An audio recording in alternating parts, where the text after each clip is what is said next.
Welcome to மைதிலிஸ் kitchen. இன்றைக்கி இட்லி மிளகா அப்படி எப்படி பண்ணுறதுன்னு பார்க்கலாம் வாங்கோ. இட்லி மிளகா அப்படி பொடி பண்ணலாம், எப்படி பண்ணுறதுன்னு பார்க்கலாம் வாங்கோ. ஒரு 10 வரமிளகா வச்சுருக்கேன், ஒரு கட்டி பெருங்காயம், ஒரு ஸ்பூன் எள்ளு, தேவையான அளவு உப்பு, ஒரு ஸ்பூன் அரிசி வச்சுருக்கேன், அரை கப்பு உளுத்தம்பருப்பு, அரை கப்பு கடலைப்பருப்பு.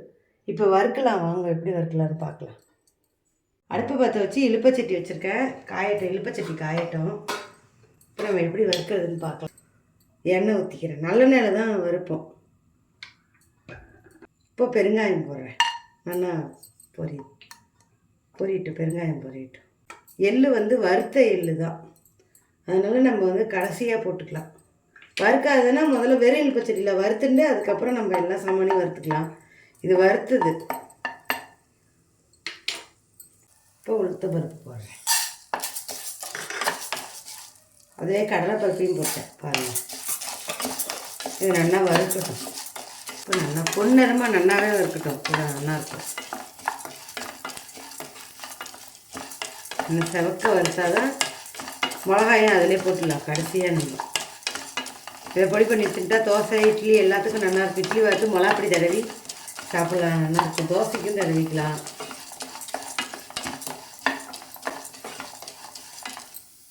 சட்னி இல்லைன்னா கூட பரவாயில்ல, இது இருந்தால் நல்லா ஈஸியாக இருக்கும்.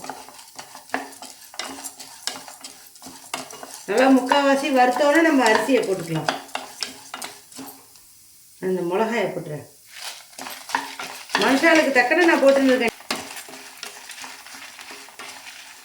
பாருங்க. நான் அரிசியும் போட்டுக்கிட்டேன். அதில் அரிசி போட்டுன்னா நல்லாயிருக்கும். நீங்கள் ஒரு தடவை ட்ரை பண்ணி பாருங்கள், நல்லா இருக்காதுன்னு நினைக்காது, சூப்பராக இருக்கும். இந்த ரெசிபி நல்லா எளிமையாக இருக்கும், ஆனால் ரொம்ப நல்லாயிருக்கும். நமக்கு எல்லாருக்குமே பிடிக்கும். ஆனால் அரிசி செவக்க வறுத்துட்டோன்னா அரிசி மாதிரியே தெரியாது நமக்கு. நான் கொஞ்சமாக போட்டுருக்கேன், எங்கள் பாட்டி எங்கள் அம்மாலாம் நிறையா போட்டுப்பா, அரிசி நிறையா போட்டுப்பா.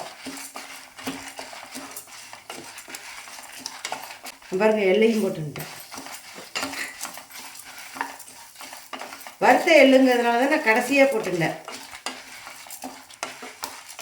வறுக்கிறது மட்டும்தான். வறுத்துட்டோன்னா நம்ம 5 நிமிஷத்தில் பொடி ரெடி ஆகிடும். ஆற வச்சு பொடி பண்ணிக்கலாம்.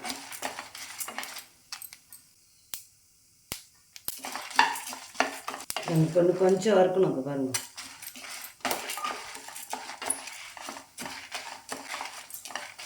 இப்போ நல்லா வறுத்துடுத்து. அடுப்பு ஆஃப் பண்ணிட்டு பாருங்க, தாம்பாளத்தில் கொட்டி வைக்கிறேன்,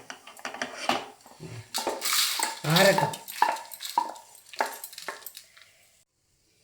நான் புளி போட்டிருக்கேன், நான் வெல்லமும் போடுவேன், தேவையான அளவு உப்பும் போட்டுட்டேன். ஆற வச்சு நம்ம பொடி பண்ணிக்கலாம். பொடி பண்ணுறப்ப காமிக்கிறேன். நல்லா ஆறிடுத்து நம்ம பொடி பண்ணலாம் பாருங்கள். ஜாரில் போட்டேன் எல்லாத்தையும். இப்போ பொடி பண்ணுறேன்.